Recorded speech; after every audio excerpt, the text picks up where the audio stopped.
Recording in progress.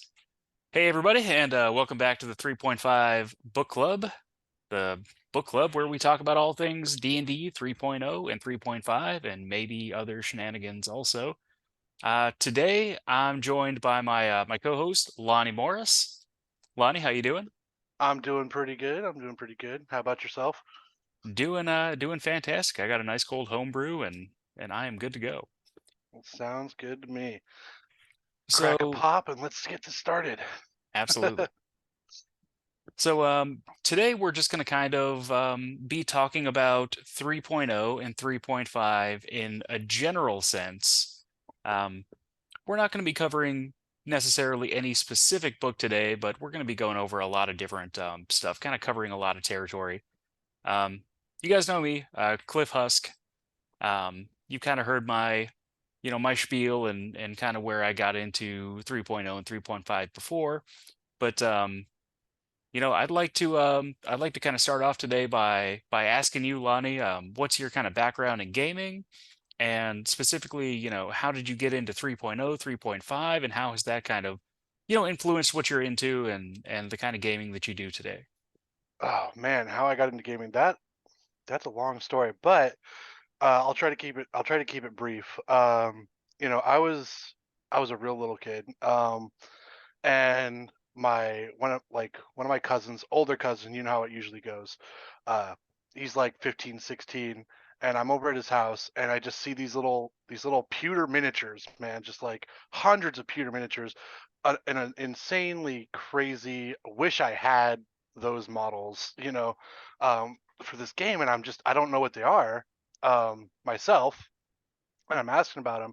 I find he like tells me these are D&D models, and then another one of my cousins, also about 15 or 16. I walk in to his house one time to like say hello, and he's playing with his next door neighbor who's around my age, and they're talking about jumping up on tables and like attacking goblins and stuff, and I'm just like, wow, that sounds awesome. Like, how do I play this game? And they brush me off. I'm a little kid, like they're not paying attention to me.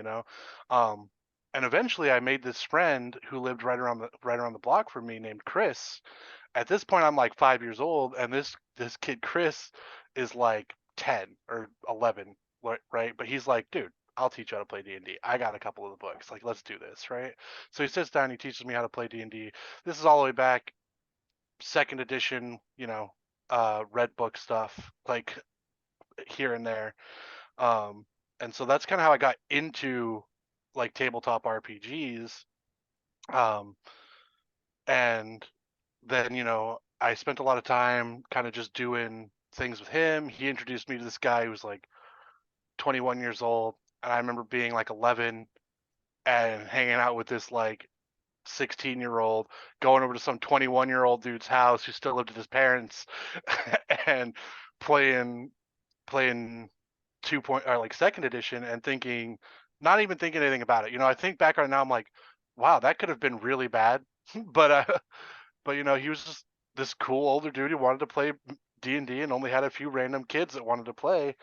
And so eventually I had to move. And when I moved, I didn't have any books of my own. All I had was a set of dice that I had scrimped and saved my pool money. I would tell my mom I was going to the swimming pool. She'd give me $1 to get in the swimming pool, and I put it away, and I wouldn't go to the swimming pool. And I saved up the money, and I gave this 21-year-old like $10, and he sent off and bought me a set of dice. And so all I had go when I moved to Missouri was this set of dice and an undying fascination for this pen and paper RPG. Um, and eventually, I stopped in at a random card shop because I was playing Magic the Gathering, and I see at this card shop they have books for Dungeons and Dragons, and I was like, no way, I want to play this. Like, I can get my own books. I can finally start playing again. And they were 3.0 books, and I got the player's handbook and the monster's manual because that's what you need to start the game, right? You don't need a DMG, and I don't have that. My mom's wasn't gonna give me that kind of money to buy all three books at the same time. Uh, and so yeah, I got those books and I started playing with my friends, and we were making stuff up that we didn't have rules for, and that we didn't have because that stuff was covered in the DMG, and so we just made it go, and eventually, like, it just kind of became this huge portion of my life where I started buying books, and then 3.5 came out, and I was going to college, and you know, I started a little club there with some people. Shout out to those guys, if you know, you know. Um, and yeah, that's just where it took off from there, man. That's pretty awesome, and I think you and I have a lot of overlap there, like in just starting in second edition, and then by some weird happenstance, finally getting a hold of the 3.0 books or 3.5 books. Hmm. Um, I know for me, I went to the store intending to buy second edition. I didn't know anything about third edition yet. Right, right. Yeah, I didn't even know third edition was out or like that there was a third edition.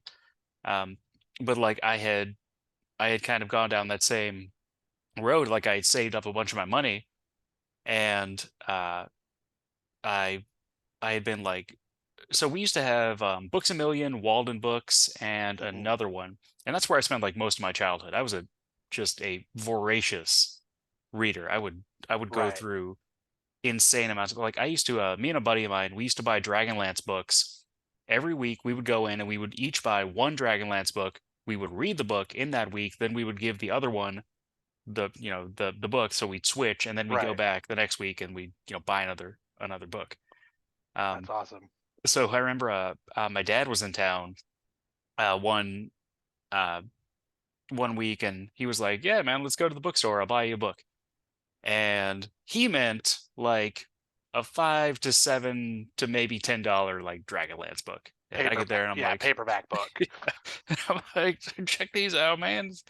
And it's like the player's handbook, each of those were like $30, $40 when they came out. Like Oh they yeah, were, 29.99 for sure. yeah, they were expensive. But I think his rationale was like, no, I don't really, I don't really get into town that often. I'll buy you the flipping books. Right. So, you know, Um, but I didn't even realize that they were third edition. I had intended to buy second edition, and when I got home, I was like, wait, what's this? I don't know what this is. But luckily, I mean, I really just dove into it and enjoyed it, and later found some people who love to play it as well, and just we're still playing it to this day. Right.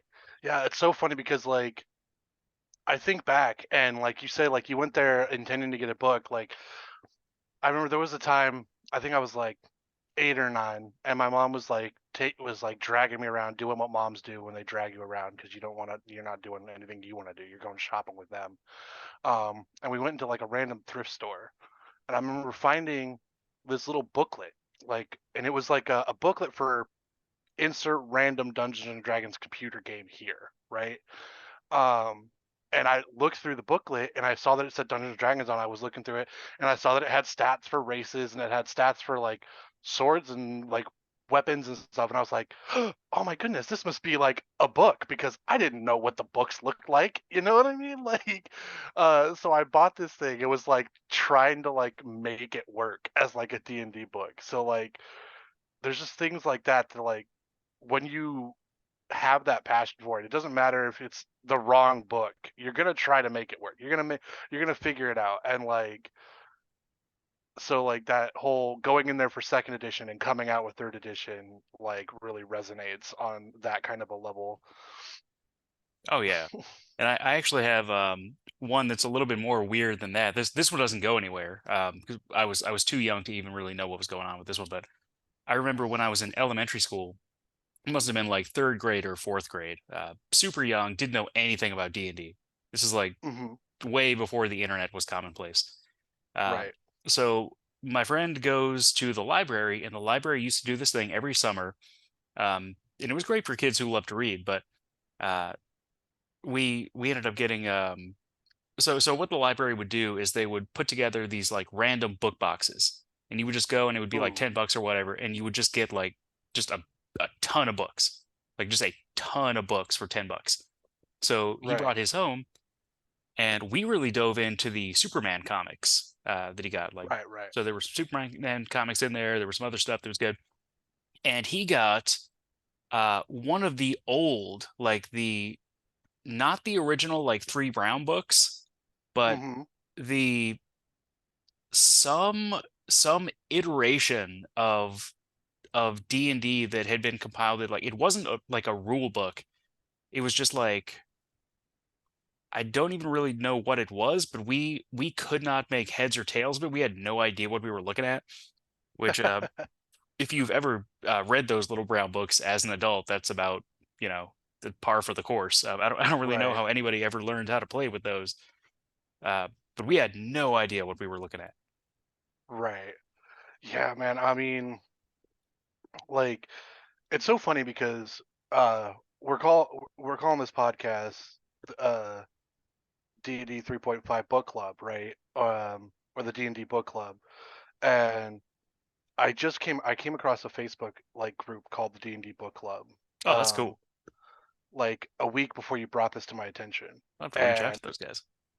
yeah, and so I joined it, and somebody was like had made a post, and they were like, my husband just passed, and he was an avid gamer of Dungeons and Dragons, and I play mostly fifth edition, and he has all these books that were his, and I'm looking to like price them, not even intending to sell them, but I'm just wondering what the prices of them should be. And I looked at the set of books, and there was a Draconomicon for 3.0 in there. Oh, There were a couple of like complete cleric warrior paladin books, things of that nature, and like some red books, like the original red binding monsters manual, with the spiral bound like plastic clippy binding. You know yeah, what I'm yeah. talking about? Yep. Yep. And stuff. And I was like, man, like I don't mean to tell you how to do business, but those books are priceless. Like Yeah. I'm sure you can find somebody who's willing to tell you they're worth 20, 100 bucks, $50 each, whatever. But like if you like they're priceless, hold on to them. And if you don't intend to hold on to them, rather than sell them, like I would say find somebody who truly loves the game, Yeah. Yeah. like, and give them to them, because those books are just going to be put on a shelf and preserved, because people that love the game are like will value those higher than any other gift you could ever give them. Absolutely.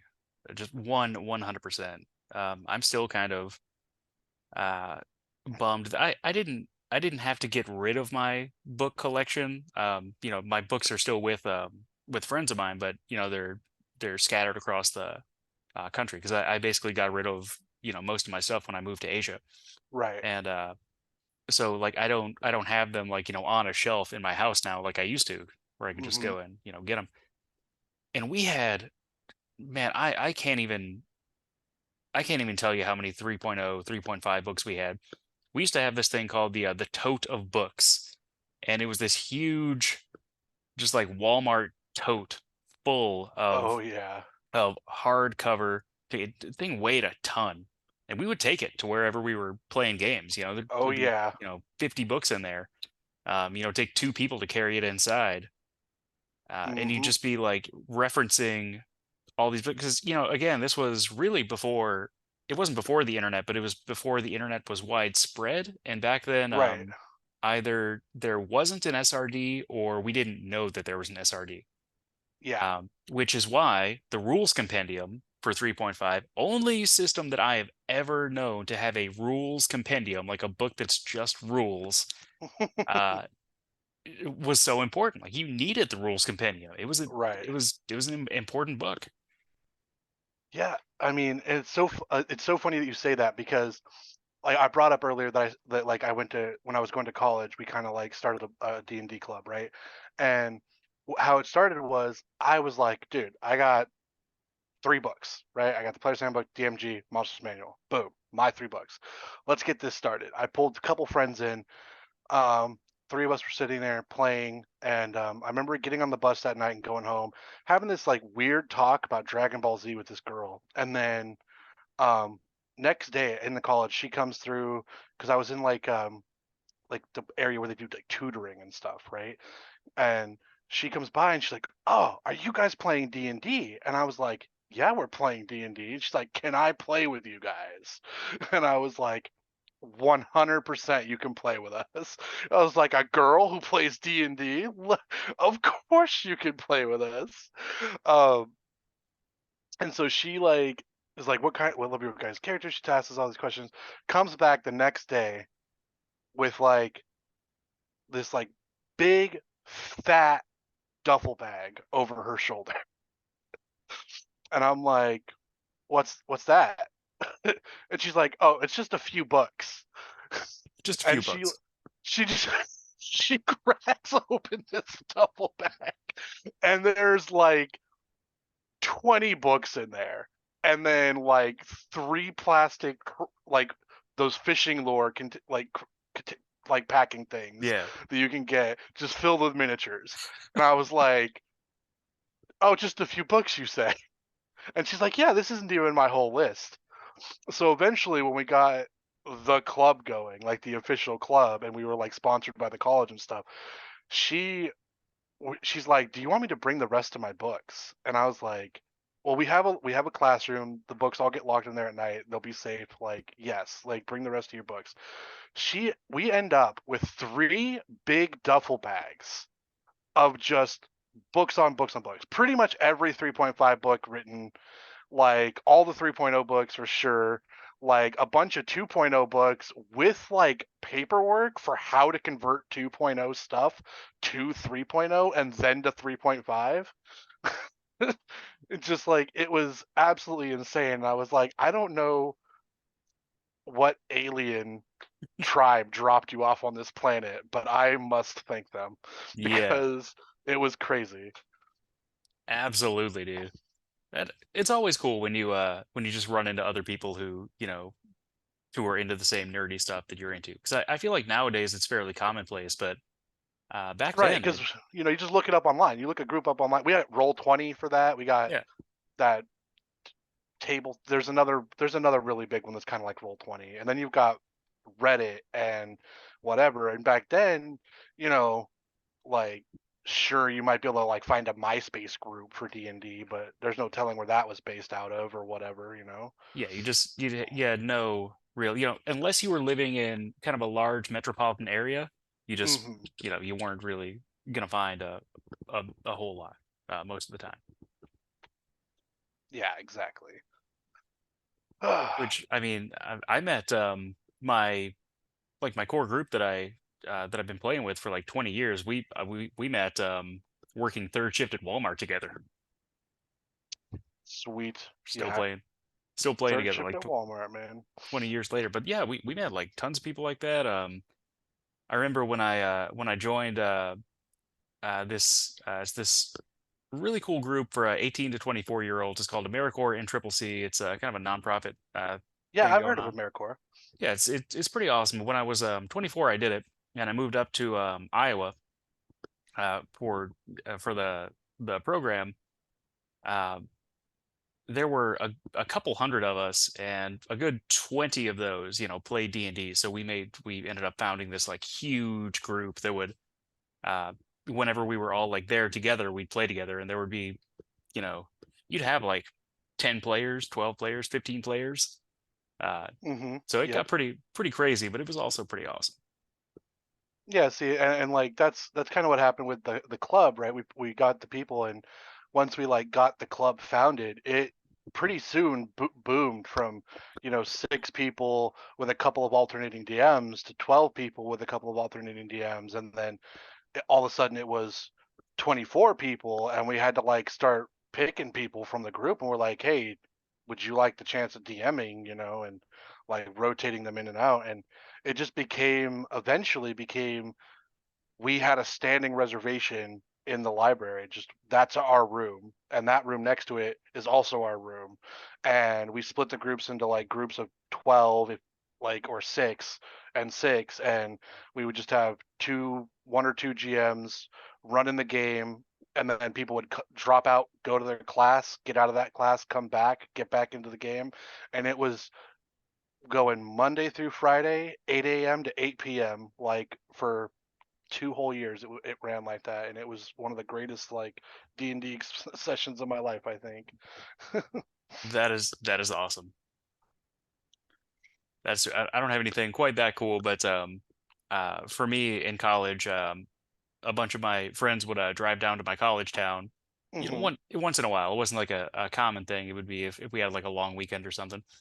And they would drive down to my college town, come over to my apartment. We would get snappy tomato pizza, which had this huge, and when I say huge, I mean kind of huge where they have to like check how big your door is before Right. before they deliver it. Huge, huge pizzas. And we would just order one of those and then play D&D for like, 2 or 3 days straight. Yeah, that's pretty cool.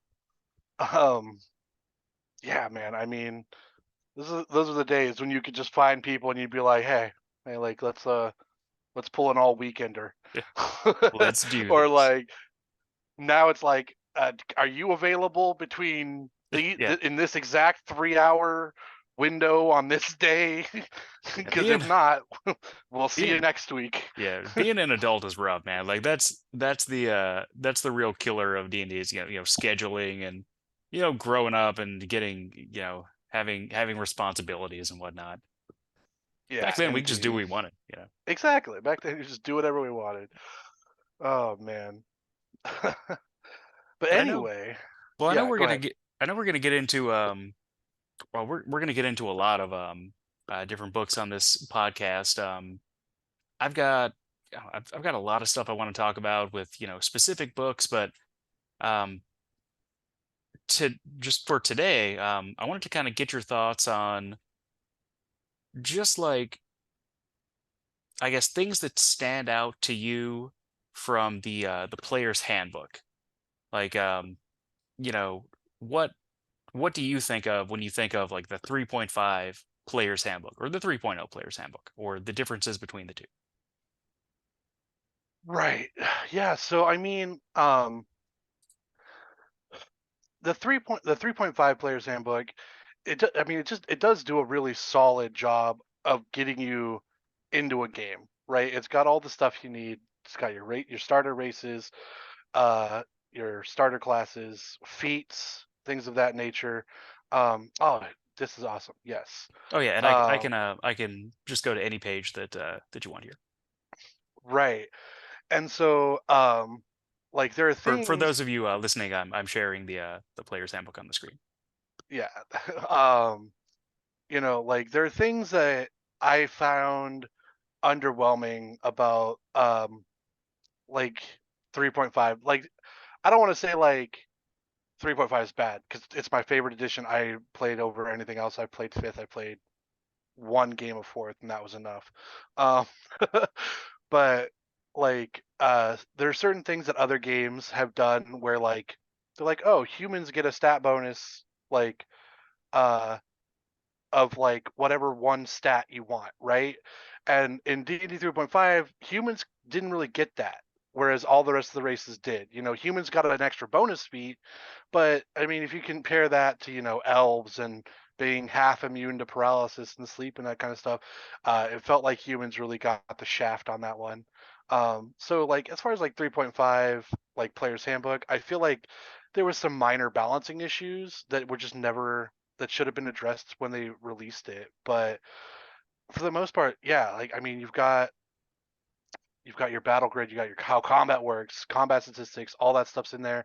Covers like it covers cover, it covers sneaking and all that stuff.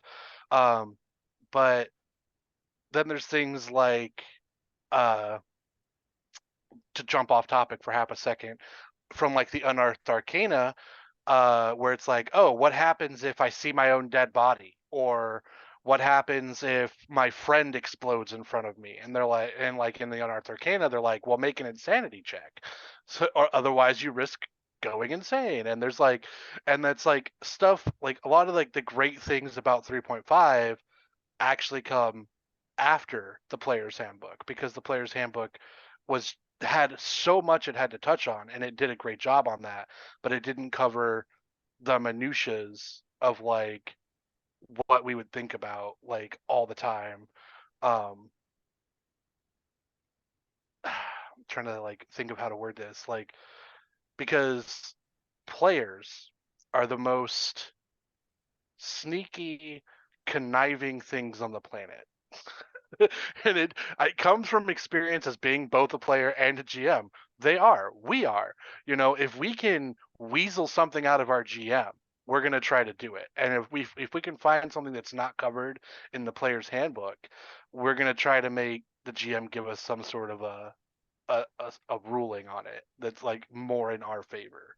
And I feel like giving if they'd have spent a little more time like getting into like the depth of things, they could have the 3.5 handbook could have just been top notch, like A plus plus. And like right now it's like an A, but it definitely could have had some room to grow. You know what I'm saying?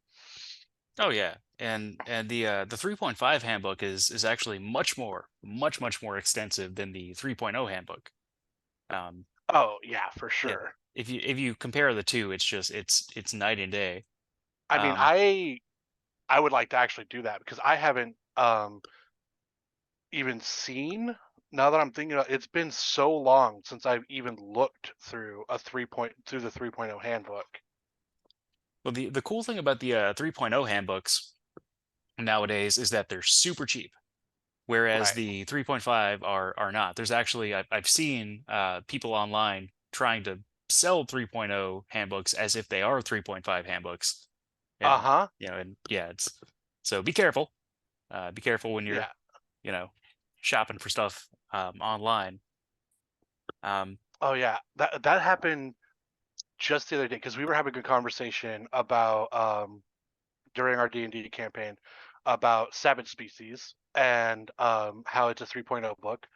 Uh and I was looking up books online. I was looking up savage species, I was looking up oriental adventures, and they're they're marked 3.5, 3.5, 3.5 savage species. I was like, that's not a 3.5 book. That's the 3.0 savage species. They never made a savage species for 3.5. So that's a good point. Like if you're out there and you're looking to start like playing 3.5, make sure you're actually getting 3.5 books. yeah, 100%. And specifically for just like if you want to use these books for actual play purposes, I do highly recommend the 3.5, especially the Dungeon Master's Guide, like the 3.5 DMG versus the 3.0 DMG. No comparison. Like the 3.5 one is just it's so awesome. It is just fantastic. And I like the 3.0 one. I played with it for many years, but there's a huge upgrade from the 3.0 to the 3.5. Right. Yeah. Like I'm trying to think because the I haven't, like I said, I haven't touched the 3.0 book in so long. I'm I'm thinking back to when that's what I had. I had 3.0, Monsters Manual and Player's Handbook, and I just can't think even what like what really differed from the Player's Handbook off the top of my head. Do you have any examples like from the So 3.5 when version? when I was looking through, and it's been a little while, but when I was looking through, both of them to kind of see what was different, obviously the classes got a huge revamp. The Hmm. Ranger more than anybody, Ranger got a Right. giant revamp. Um, but what I really like about the 3.5 books, versus the 3.0 books, is how indexed and specific they are. So you can look up pretty much anything in a 3.5 book just by going to the table of contents. Um, 3.0, it's not necessarily that way. Like you don't have the index as broken down.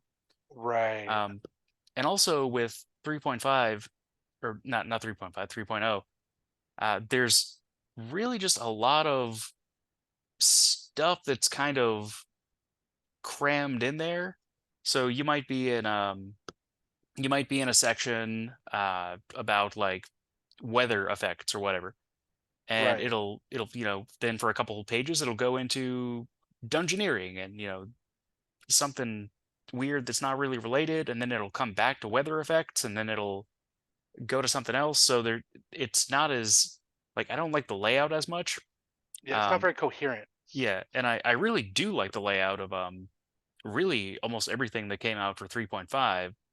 And I think we still see that layout, today, and in a lot of the fifth edition, and Oh yeah, for sure. Like I have very limited experience with fifth edition. The girlfriend made me play it, and but I remember when I was making my character. I mean, it felt like D&D, like because 3.5 is what I played the most of, and that's D to me that's D&D, right? Like, and I'm sure that that's how it is for every player on whatever like particular system they play on.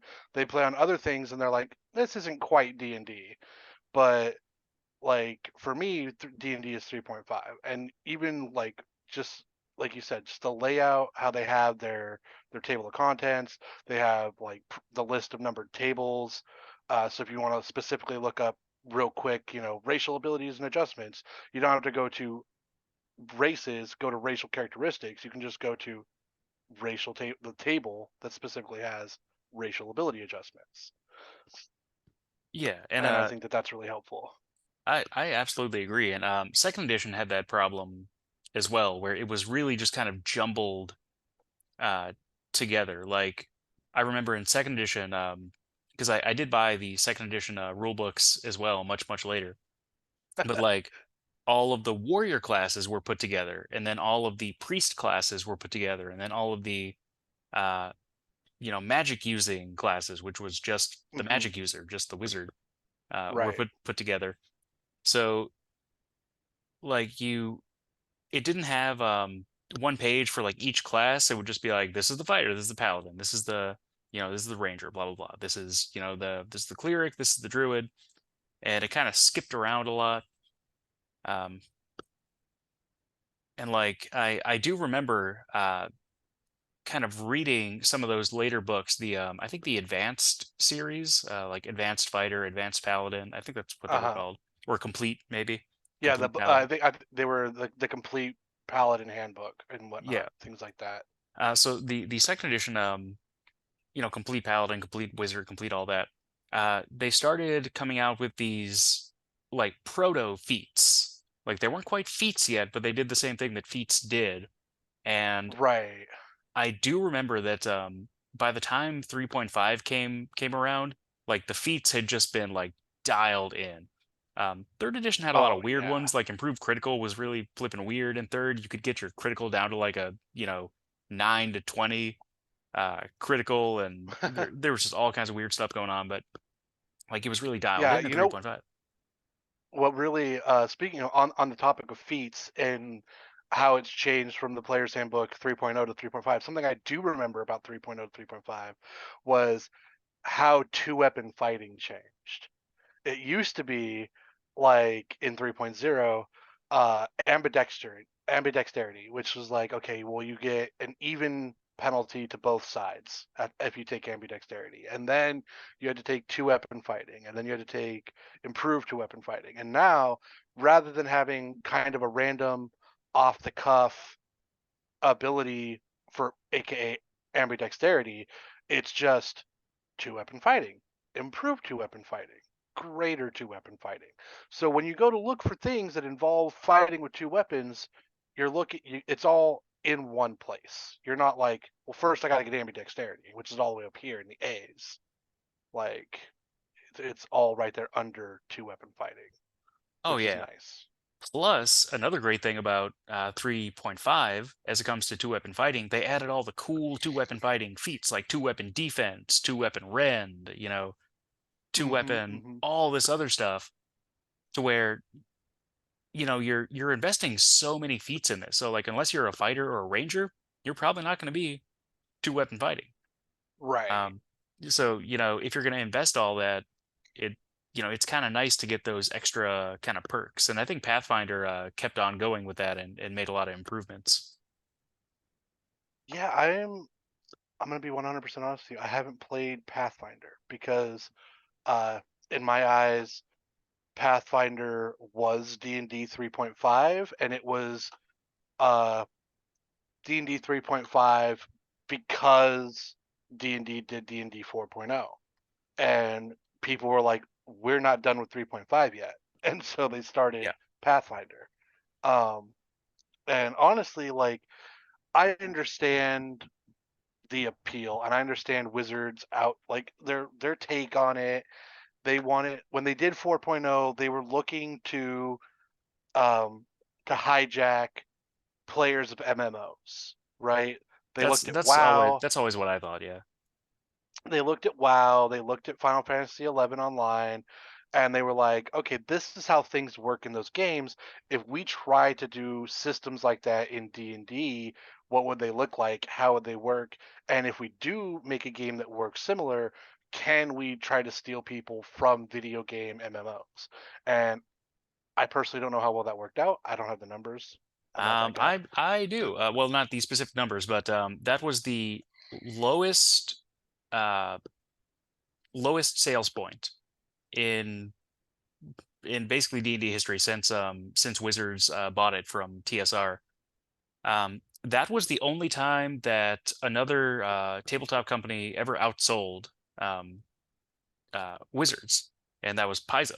Paizo was uh, outselling them at that point because, again, nobody nobody that I knew, maybe there were people out there, I don't know, but nobody that I knew was like clamoring for 3.5 to be done. We Right. were we were fine with like that's we invested all this money in these books. Hmm. We and there were and I've said this before, but there were two books a month coming out for 3.5 Wow. for what, like That's impressive. almost 5 years. Yeah, something like 5 years. Two books a month. And like if you were hardcore, and we weren't, hardcore enough to buy every single book, but we bought a lot of them. Right. We invested a lot of money, a lot of time, because it takes a lot of time to learn a system that's this crunchy. Right. So we were we were just fine where we were. We had no desire to move on to anything else. We were doing just fine with third the way it was. And what killed me about fourth, what just made me not not buy it, just not Uh-huh. be interested, was um, the entire last year of 3.5. Wizards was putting out all these promos for fourth, and they were telling us what fourth was going to be, and blah blah blah. And I didn't have any opinion on it back then. I didn't really uh, care too much. But they kept saying this one thing over and over and over and over, and that was it'll be compatible with third. You'll be able to use all your third edition stuff with fourth. Like Huh. it'll just continue on. There might be some conversion or whatever, but you can use it all with fourth. And I don't know if you ever played fourth, but that you cannot do that. Oh, yeah, no, I like I said, I tried to play fourth one time because one of the guys in my group, because the core group, I should say, from my college games, I mean, eventually we graduated, right? So we all we all moved on, but we all kept in really good touch, and it became just a weekend game. And we were still playing 3.5, and then fourth edition dropped, and I remember hearing about fourth edition a little bit, but I hadn't had any intention on buying it. We already had all the books for 3.5, and one of our guys shows up at our D&D game, and he's like, "Look what I got," and I'm like, "Why would you bring that blasphemy near us?" Before ever touching it or looking at it.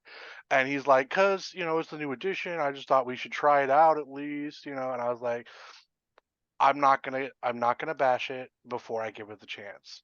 So we tried making characters. I tried reading the rules. It is day and night. There's nothing the same. No, not Like, not at all.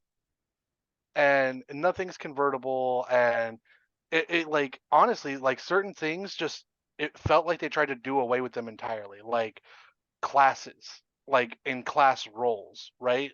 They were like, oh yeah, like D&D, clerics are the healers. Clerics are the guys you go to when people start dying and you need them to be brought back from the dead. And like fourth edition is just like, oh, this is a ritual and anybody can learn this ritual. It revives people from the dead. I was like, so my warrior can just bring our cleric back to life? Like, Yep, you had that. You had the healing surges that everybody could get. You and the thing about fourth was, and again, if you dig fourth, that's cool. Like totally Right. cool. But a lot of the abilities, they were just the same. Like they were just the same. So you know, if you were a leader class like a bard or a cleric, you got a heal that did 1d6. Um, Mhm. if you were, you know, a striker, you had an attack that did, you know, 1d8 plus, you know, whatever. And they were just the exact same things. And like all these classes were They didn't just feel getting, unique. yeah, they were just getting the same thing. And you know, if you were a rogue, you were gonna put your points into dex because the way that fourth worked, your main stat was the your only stat. It's the Right. stat that you used for everything. So every single rogue looks the same as every other rogue. Every wizard looks the same as every other wizard. Yeah.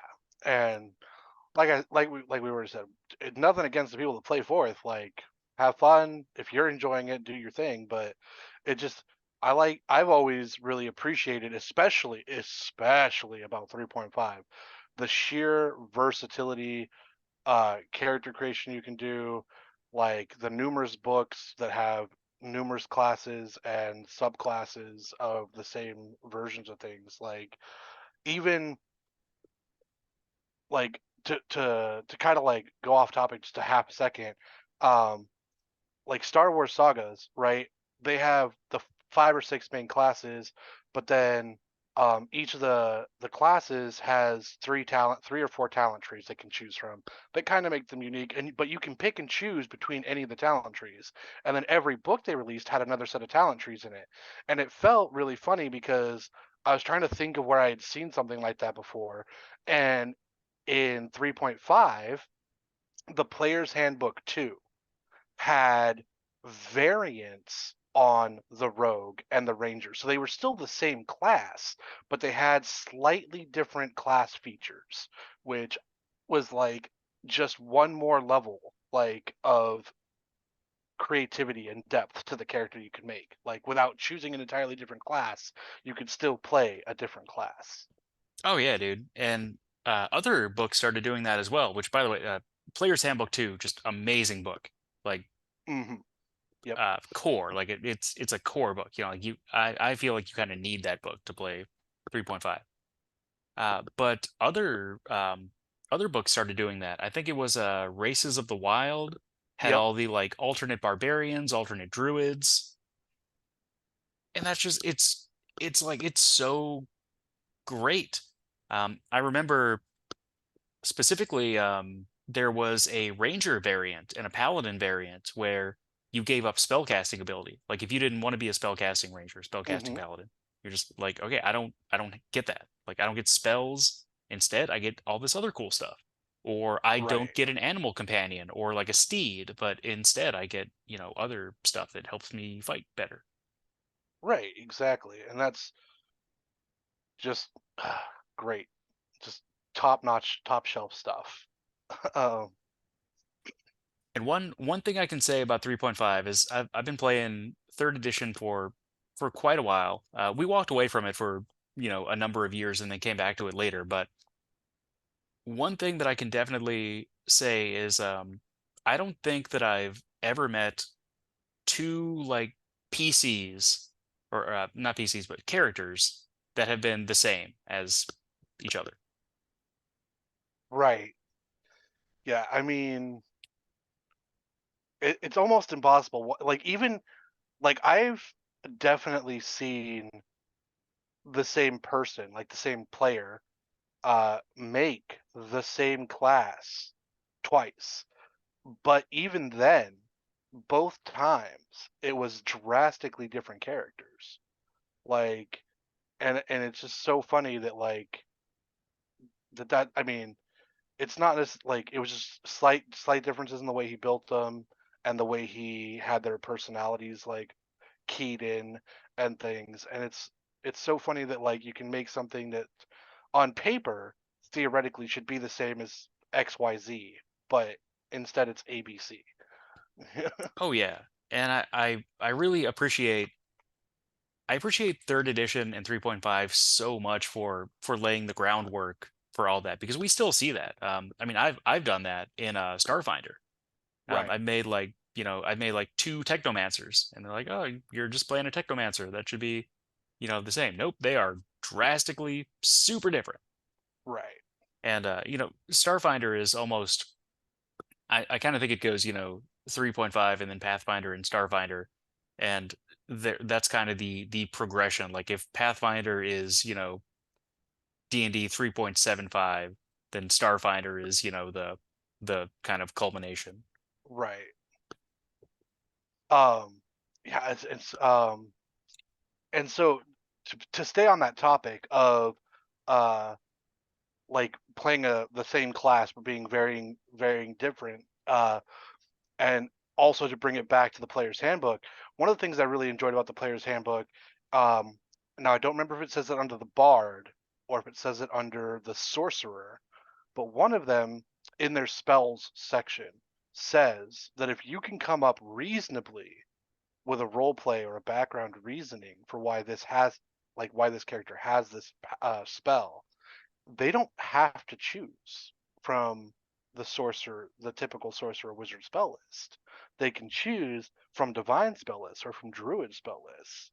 And I always thought that was really like a unique way to like make a sorcerer and be like, oh, well, my source, like, make a really good backstory for XYZ Oh yeah. about why your sorcerer has cure light wounds, cure moderate wounds, cure critical wounds, and is like a cleric, but not a cleric. Yeah, that makes total sense. Like if your sorcerer ancestry was, celestial or whatever, that would totally make sense. Exactly. And so I just thought like that's a great exact like segue about that whole thing right there. I absolutely agree. And well, for the moment, we've been ranting for, the better part of an hour here, and I have thoroughly enjoyed the conversation. You Yeah, know, it's been great. again, not specifically on any one book or topic in general, but um, I just kind of dig hanging out and talking about 3.5. Yeah, for sure. I mean, I could rattle on all day about this. You know me. Oh yeah, Um, I could as well, which uh I definitely hope so, because there's plenty more 3.5 book club to come. But for today, I don't know. Do you have any final closing thoughts before we end off? um, you know, I feel like it's something that I say a lot when I stream on other things, and I feel like it stands true for this. Just remember, everyone out there, that it's nice to be good, but it's better to be nice. Treat your fellow people with respect. Could not agree more. I absolutely dig it. So again, I'm Cliff. Today, my co-host has been Lonnie, and I don't know, Lonnie. Where can the good people find you on the interwebs? Do you want to be found? I mean, I sometimes stream on Twitch under the tag Draken Runeblade. Um, but I mean, generally speaking, yeah, that's where you're gonna find me. I don't really do too much other like stuff out there on the interwebs. So Same, yeah, absolute same. So that's going to do it for us for today, and we'll see you guys back here next time on the 3.5 Book Club.